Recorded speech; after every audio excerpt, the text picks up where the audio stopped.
Hello guys, welcome to our YouTube channel. जैसा कि thumbnail से आप लोगों को पता चल गया हो कि आज हम लोग यहाँ पे बात करने वाले हैं 498A के केस के बारे में कि आप लोग उसको कैसे जड़ से खत्म करा सकते हैं, उसके बारे में पूरा डिटेल से बात करेंगे। तो वीडियो में लास्ट तक बने रहिएगा। वीडियो अच्छा लगे तो वीडियो को लाइक, चैनल को सब्सक्राइब कर लीजिए। मैं advocate Om Prakash, OP sound associate law firm Ambikapur से आप सबसे। चलिए शुरू करते हैं। तो आज हम लोग जो देखने वाले हैं बेसिकली दो क्वेश्चन के आंसर हम लोग यहाँ पे देखेंगे।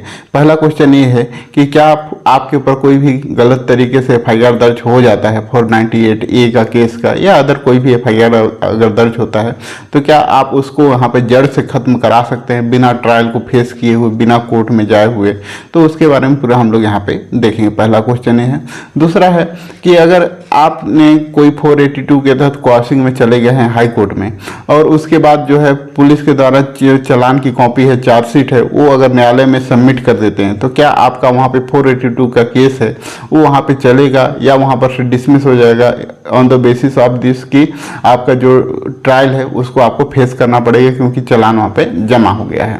तो इस तरीके के दो क्वेश्चन का हम लोग आज पूरा आंसर देखेंगे पूरा डिटेल से, और जो है सुप्रीम कोर्ट का लैंडमार्क जजमेंट देखेंगे जो कि एकदम लेटेस्ट 2023 में आया हुआ है उसके बारे में। तो वीडियो में पूरा लास्ट देखिएगा। वीडियो को लाइक और चैनल को सब्सक्राइब कर लीजिएगा। उससे पहले आप लोगों के लिए इंपॉर्टेंट इन्फॉर्मेशन है, अगर आप लोगों में से किसी को भी कोई भी कानूनी सलाह चाहिए या फिर आप फोरेंसिक साइंस से रिलेटेड कोई भी कंसल्टेंसी चाहिए, लाइक आप लोगों का कोई भी डॉक्यूमेंट में सिग्नेचर फोर्जरी से रिलेटेड हो, या फिर आप लोगों का हैंड राइटिंग से फोर्जरी से रिलेटेड हो, या अदर कोई भी मेडिकल एग्जामिनेशन से रिलेटेड हो, तो उसके रिगार्डिंग आप लोग जो डिस्क्रिप्शन बॉक्स में व्हाट्सअप नंबर दिया हुआ है उसमें आप लोग अपॉइंटमेंट बुक कराते हुए मेरे से बात कर सकते हैं। तो चलिए शुरू करते हैं।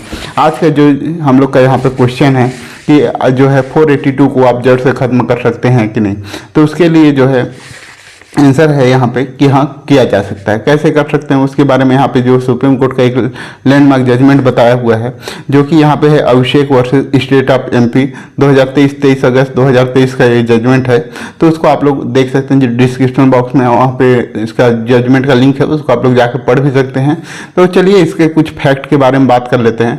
तो इसमें फैक्ट क्या है कि जो लड़की है और जो हस्बैंड वाइफ है उन लोग की शादी 2007 में हुई थी। तो 2007 में जो हुई थी तो उनका जो ससुराल था वो MP इंदौर में था। ठीक है।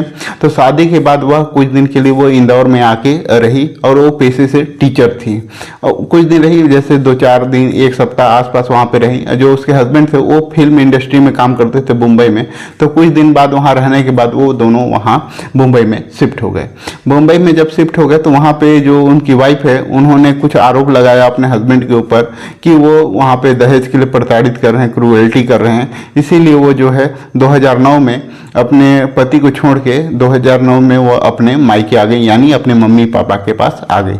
अपने मम्मी पापा के पास आके वो रहने लगी, और 2013 में उनके द्वारा फिर एक FIR दर्ज कराया गया जो कि यहाँ पे उसको अलग होने के 4 साल बाद दर्ज कराया गया।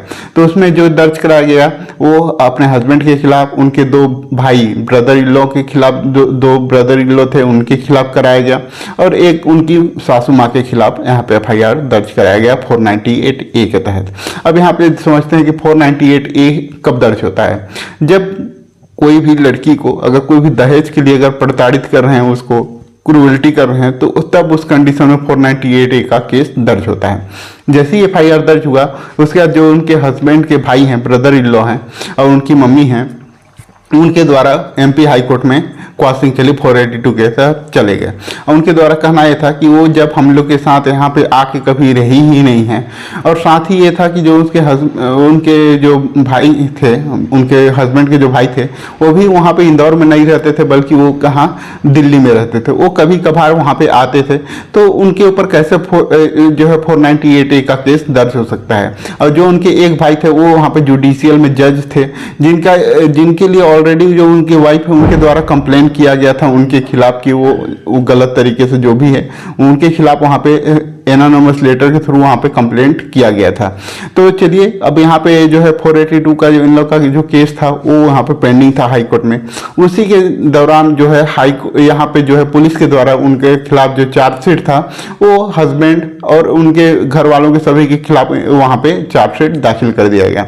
अब यहाँ पे जो है MP हाई कोर्ट ने यहाँ पे इन्होंने एक उसके साथ ही एक वहाँ पे लिखा, एक आवेदन लगाया कि वहाँ पे जो है आप उनका FIR के साथ जो है अब इनका जो चालान वहाँ पे दर्ज हुआ है, जमा हुआ है कोर्ट में, उसको वहाँ पे अटैच करते हुए उसको भी यहाँ पर से अब डिसमिस कर दिया जाए, जिस आवेदन को जो है MP हाई कोर्ट के द्वारा वहाँ पर से निरस्त कर दिया गया। फिर इन लोग पहुँच गए सुप्रीम कोर्ट में।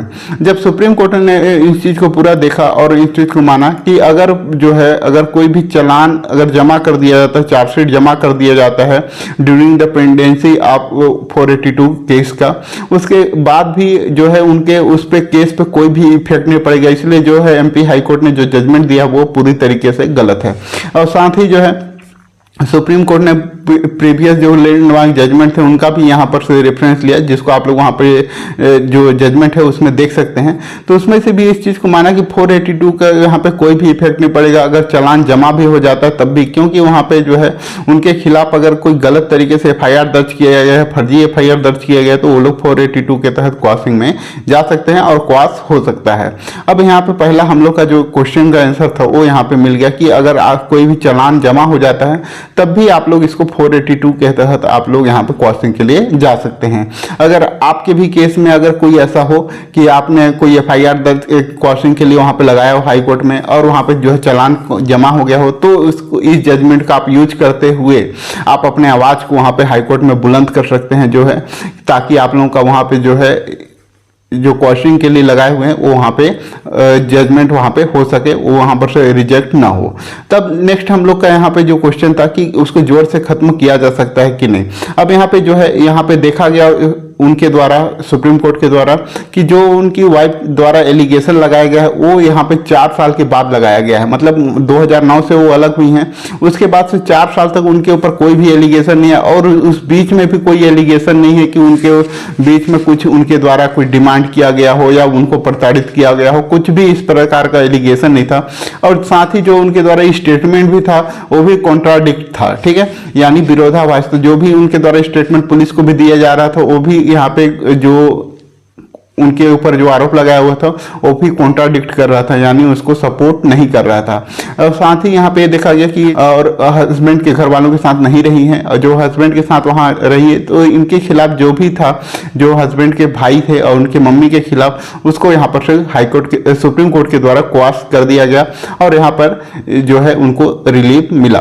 तो इस तरीके से आपके भी केसेस में अगर इस तरीके का हो कि फर्जी FIR अगर दर्ज कराया गया हो तो आप लोग भी 482 के तहत क्वासिंग में जा सकते हैं, चाहे उसमें चालान आपका जमा हो गया हो तब भी आप लोग वहां पर से जाके क्वासिंग के लिए जा सकते हैं। और अगर आपके केसेस में इस तरीके का हो तो आप लोग इस जजमेंट का यूज करके आप लोग उसमें अपना आवाज को बुलंद कर सकते हैं। वीडियो अच्छा लगा हो तो वीडियो को लाइक करें, चैनल को सब्सक्राइब करें ताकि आप लोगों को इस तरह का अपडेट मिल सके।